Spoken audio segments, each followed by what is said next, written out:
आदरणीय श्री सूत जी महाराज वर्णन करते हैं, हे ऋषियों, काला भ्याल मुख ग्रास, त्रास निर्नाश हेतवे। काल भ्याल मुख ग्रास, त्रास निर्नाश हेतवे। ऋषियों, ये सारा ब्रह्मांड एक काल रूपी अजगर के मुख में बैठा है। हम सब एक अजगर के मुख में हैं। मेरा मेरा मेरा मेरा हम कब तक करते हैं? जब तक इस काल रूपी अजगर ने अपना मुख बंद नहीं कर लिया।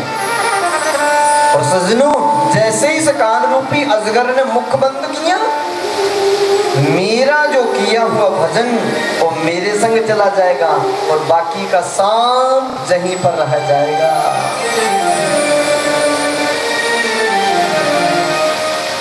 नाहि कश्चित् क्षणमपि जातु तिष्ठत्य कर्मकृत्, कार्यते हवसा कर्म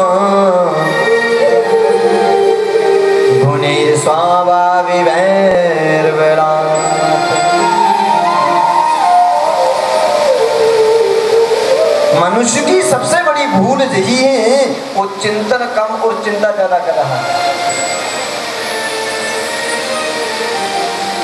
चिंतन कम, चिंता को बढ़ा रहा है। और बल्कि उसको चिंतन को बढ़ाना चाहिए। अगर चिंतन को बढ़ाएगा तो चिंता अपने आप मिट जाएगी।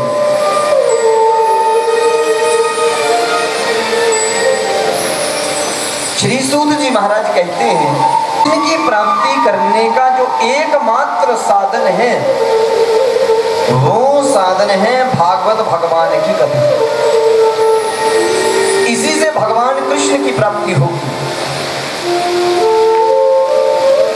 ऋषियों, जिस समय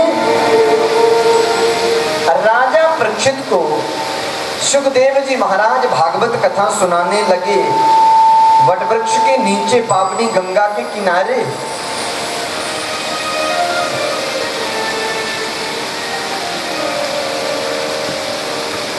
पावनी गंगा के किनारे जैसे भागवत कथा सुनाने लगे,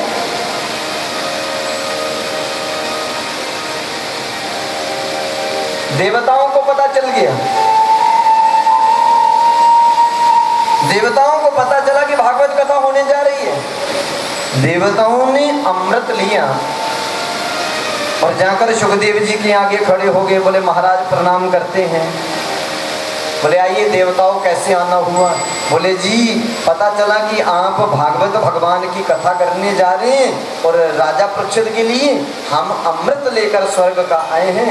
ये अमृत राजा परीक्षित को पिला दीजिए और इसके बदले हमें कथा सुना दीजिए। सुखदेव जी ने कहा, बोले मुझे तो कथा सुनाने से मतलब है, चाहे देवता सुने तो चाहे आप राजा परीक्षित सुने। राजा परीक्षित से पूछ लीजिए क्या इच्छा है। सुखदेव जी ने राजा परीक्षित से कहा, राजन तुम अमृत पीना चाहते हो या भागवत कथा को सुनना चाहते हो? राजा परीक्षित ने कहा, बोले मैं दोनों से ही परिचित नहीं, मुझे ये भी ज्ञान नहीं है कि भागवत कथा सुनने से क्या लाभ होता है और अमृत पीने से क्या लाभ होता है। बोले ये तो हम बता देंगे, ये हम बता देंगे। बोले क्या? बोले भागवत कथा सुनने से तुम जन्म जन्मांतर से मुक्ति पाकर सदाकाल के लिए भगवान के हो जाओगे। अमृत पीने से तुझे स्वर्ग मिलेगा और जिस दिन स्वर्ग में तुम्हारे पुण्य खत्म हो जाएंगे तो तुझे पुनः कर्मों के अनुसार भूमि में फेंक दिया जाएगा, पुनः जन्म हो जाएगा, वो भी कर्मों के अनुसार।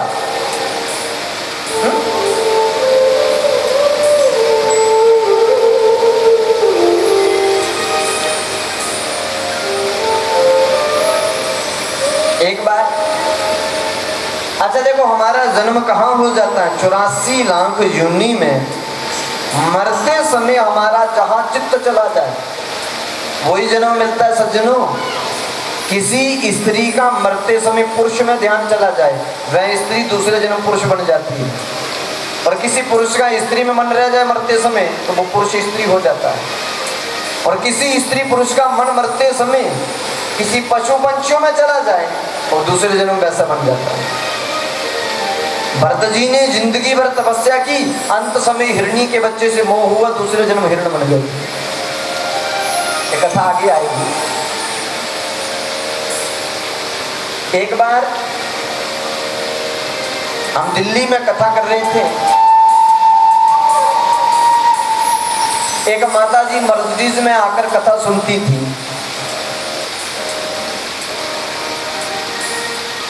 मैंने कहा कि जैसे जिसका मन जहां ज्यादा लगा होता है दूसरा जन्म उसका वही हो जाता है।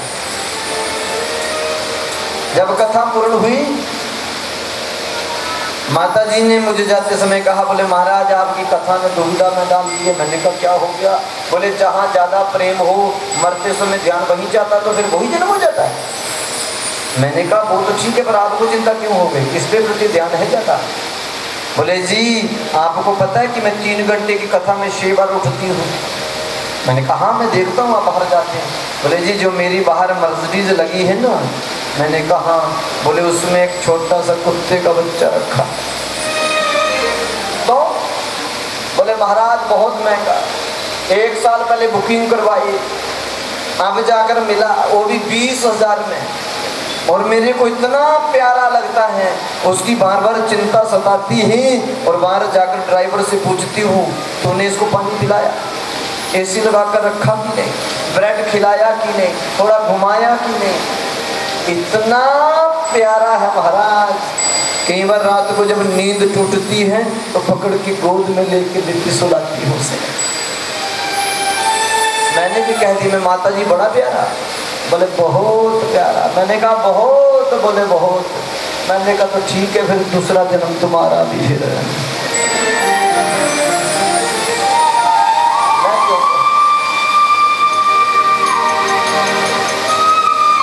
पहले बोलो ना जैसे। इसलिए हमारा जो मन है वो गोविंद में रहना चाहिए। एक माता जी ने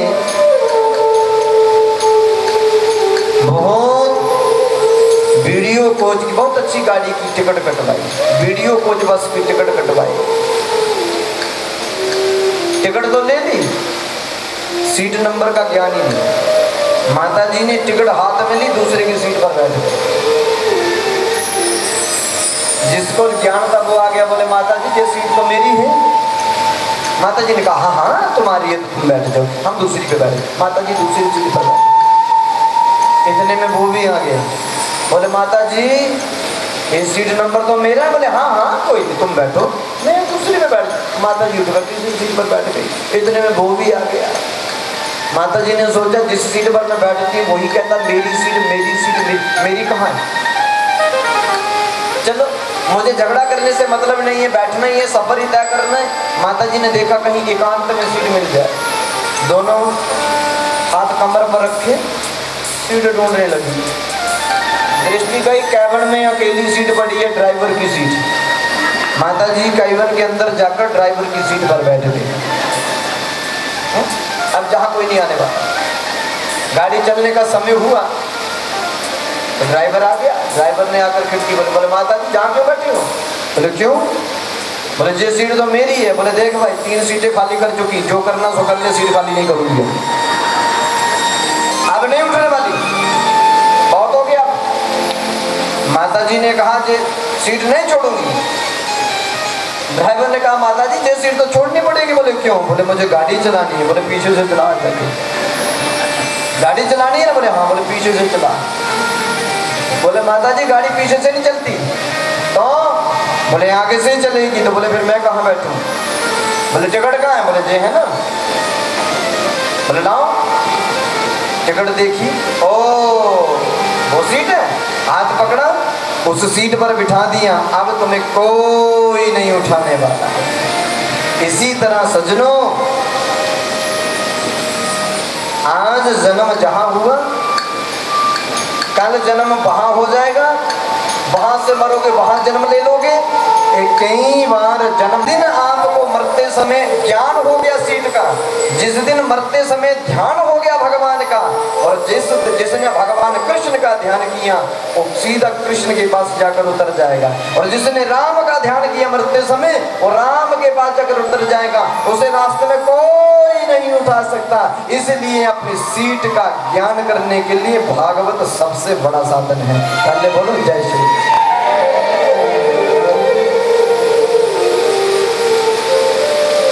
बोलो ना जय श्री कृष्ण।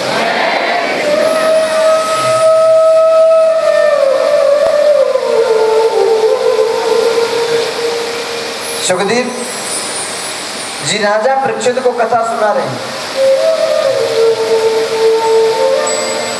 और सूत जी नैमिषारण्य क्षेत्र में 88,000 ऋषियों से कह रहे हैं,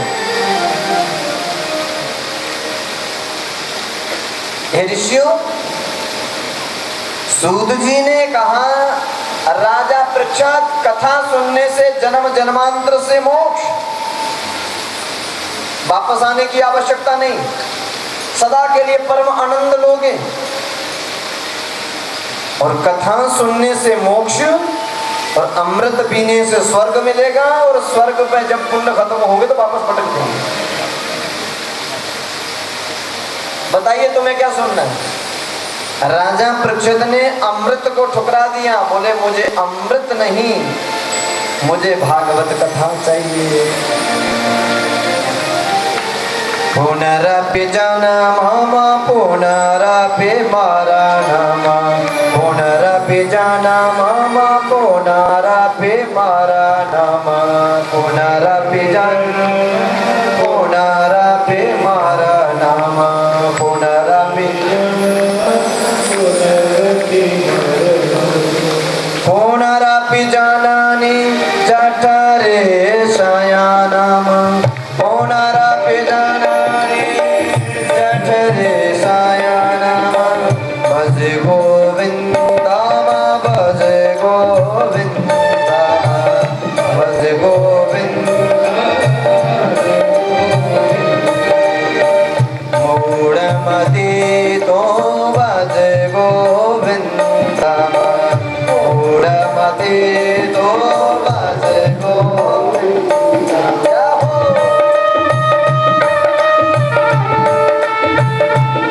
हरि बोल।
भज गोविंद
परीक्षित ने अमृत को ठुकरा दिया, मुझे अमृत नहीं, मुझे भागवत कथा चाहिए।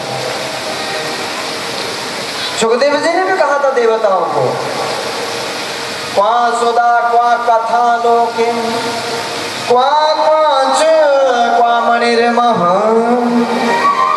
ब्रह्मरातो विचारेवं तदा देवं जहास।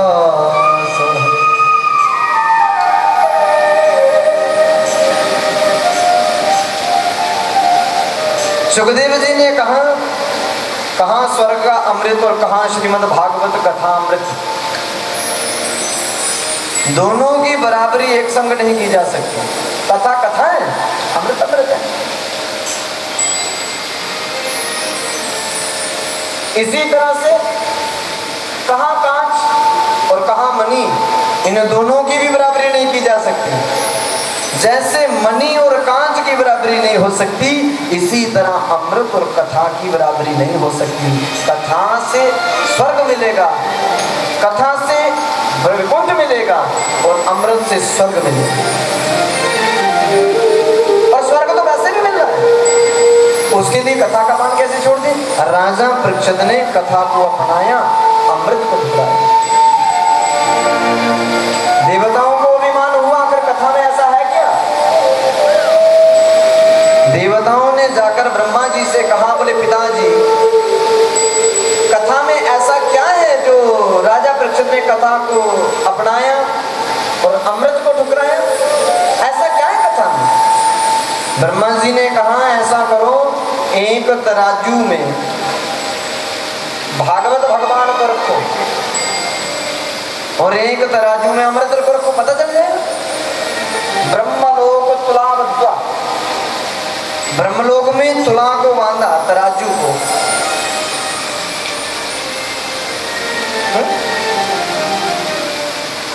एक में अमृत, एक में भागवत। भागवत भगवान का पलड़ा झुका रहा। तब देवताओं ने मान लिया, बोले पिताजी श्रीमद् भागवताख्योऽहं प्रातक्ष कृष्ण एवं। देवताओं ने भी मान लिया, भागवत कोई पुस्तक नहीं है,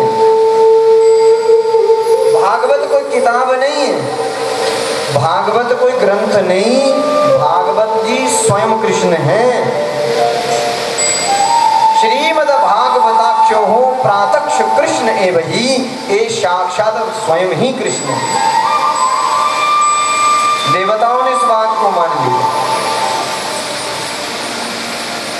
बोले इस भागवत भगवान अगर कृष्ण है और इसकी कथा को रसपान करने के लिए क्या क्या चाहिए?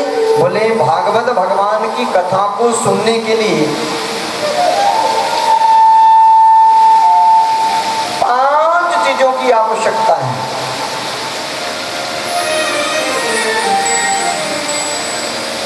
क्या क्या? बोले जहां पर भागवत कथा का आयोजन हो, वो स्थान अति सुंदर होना चाहिए। क्योंकि भागवत भगवान है ना, इसका मतलब है जहां भागवत भगवान को विराजमान किया जाए वो पंडाल अति सुंदर होना चाहिए। क्यों? भगवान बैठेंगे तो भगवान का पंडाल सुंदर होना चाहिए। तरह तरह के फूल, तरह तरह के इत्र, सुगंध आनी चाहिए और जूता चप्पल तो दिखना भी नहीं चाहिए।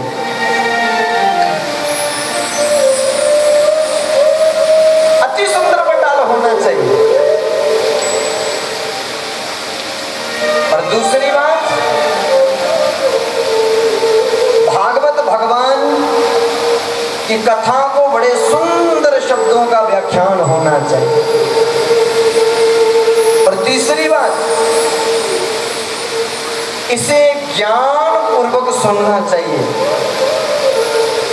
और चौथी बात, इस पर ध्यान देना चाहिए। और 5वीं बात, इसे सुनने के बाद इसे अपने अंदर उतार कर इस पर चलना चाहिए। जो लोग इन 5 चीजों को अपना लेते हैं वो कृष्ण प्राप्ति कर्म शाश्वत साधनम तद्वत्, उन्हीं को भगवान कृष्ण की प्राप्ति का साधन प्राप्त हो जाता है। पहले बोलो जय श्री कृष्ण।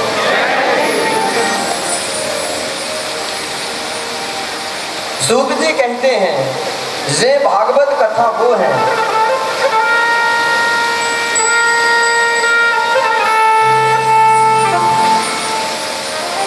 एक बार नारद जी बड़े चिंतित होकर बद्रीनाथ धाम पर पहुंचे। वहां पर सनक सनंदन सनातन संत कुमार ब्रह्मा जी के 4 मानसिक पुत्र मिले। मानसिक पुत्रों ने कहा नारद जी हमने तो सुना था कि नारद को कभी चिंता नहीं होती, आज आपको कौन सी चिंता सता रही है? कथम ब्रह्म दीन मुख कुतिस चिंता तरो भवान